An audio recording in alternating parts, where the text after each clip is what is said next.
เก็บกำไร5เหรียญต่อมือในงบ100เหรียญ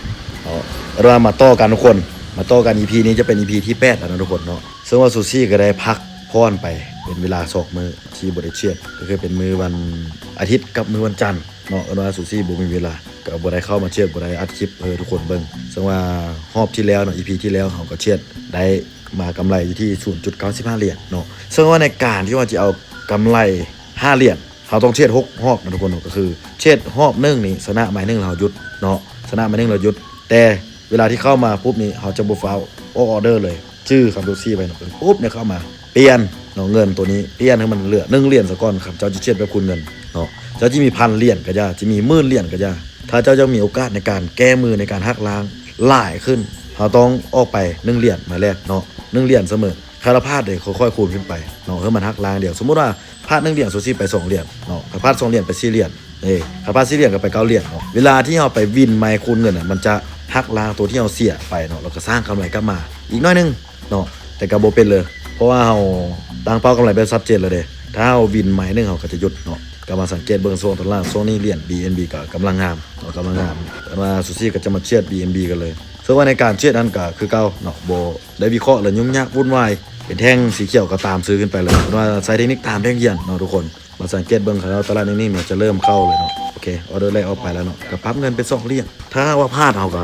ออกออเดอร์2เหรียญเนาะถ้าชนะเอาก็หยุดเลยเนาะในรอบนี้อันนี้ไปทุกคนอันนี้ไปเชียดโดนๆเนาะพักช่วงไปเป็นชั่วโมงนึงบ่หรือ30นาทีเข้ามารอบนึงเนาะวินมานึงแล้วก็หยุดในนั้นเนาะแบบว่าเชียดแบบชิวๆขนาดแบบนี้ถ้าว่าเจ้าพยายามที่เอา5เหรียญประเดียวนี่นะมันเสี่ยงเนาะเสี่ยงหรือเสี่ยงที่ว่าจิบุสร้างกำไรได้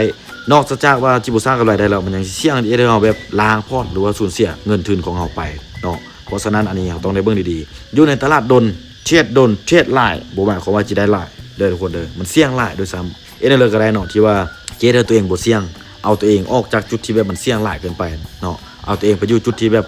มันเซฟได้เนาะทุกคนเนาะและในการคูณเงินคือดังที่ซูซี่เว้าเนาะก็คือถ้าว่าเรามีโอกาสหลายตัวเลยแห่งดีในการคูณเงินมันได้เปรียบเท่านั้นเนาะก็คือในออเดอร์นี้เป็นแท่งเขียวก็กดตามซื้อขึ้นไปแล้วก็ปั๊บเงินเป็น4เหรียญเนาะอันนี้ว่าเรามีโอกาส6ไม้เราก็บ่ขอเลยหลายเนาะขอเพียงแต่ชนะออเดอร์เดียวชนะปุ๊บในหยุดปั๊บเลยเนาะก็มาลุ้นเบิ่งว่ามันจะเป็นอะไรในช่วงตลาดในช่วงนี้มันจะเข้าตรงตามแบบเงื่อนไขหรือว่าเทคนิคที่ซูซี่เลือกใส่หรือบ่มาเบิ่งนำเดียวเนาะส่วนว่าในช่วงตลาดเนาะมันก็มีช่วงที่สวิงนะทุกคนเนาะอันนี้ธรรมชาติของกราฟอยู่แล้วบ่ว่าจะเป็นช่วงวันเสาร์วันอาทิตย์วันจันทร์อังคารแล้วก็ย่าเนาะมันจะมีช่วงที่แบบนิ่งๆช่วงที่งามๆแล้วก็จะมีช่วงที่แบบผันผวนสวิงแห้งเนาะเพราะฉะนั้นอันนี้เราต้องได้มาเบิ่งช่วงตลาดถ้าว่าเราถนัดเนาะหรือมันตรงตามเทคนิคของเราก็จะเข้าถ้าเราบ่ตรงตามเทคนิคหรือว่าช่วงตลาดที่แบบเราบ่ถนัดเราก็บ่เชียดก็ได้เพราะว่าอันนี้มันบ่มีเพื่อบังคับอะไรนะก็คือเมื่อกี้นี้มาชนะนะทุกคนเนาะแล้วซูซี่มาชนะออเดอร์ที่2แล้วก็ได้กำไรมา 1.85 เหรียญก็หยุดเนาะต่อรอบนึงก็ได้ชนะหมายนึงแล้วหยุดแล้วก็มาลุ้นเบิ่งเนาะ EP ต่อไปจะเป็นอะไรจีไปแตกบ่หรือว่าจีสามารถสร้างกำไรได้เนาะมาติดตามต่อไป